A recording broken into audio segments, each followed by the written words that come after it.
يقول البخيل لأهل الردى مضرب مثال، وماني بأول شخص بالشعر أجرحه، والبخيل محقور في عيون الرجال، والبخيل ما حد من الناس يمدحه.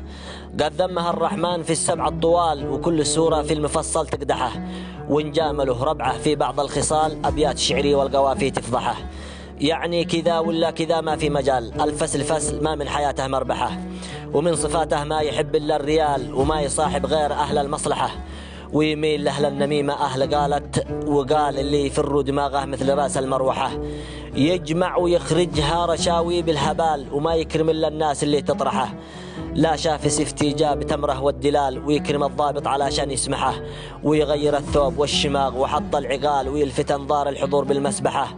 وإن جاه مسكين يرتجه من ضيق حال، يكشر نيابه عليه ويكسحه. سلط عليه الله طويلات الحبال، ليرتفع قصة لبوها الأجنحة. والله لو سكت الهدايا في سلال، وتجيب للمسؤول بعير وتذبحه. أنت البخيل اللي يشوف ربعه ثقال، ويفرش السفر للأجنبي ويصبحه.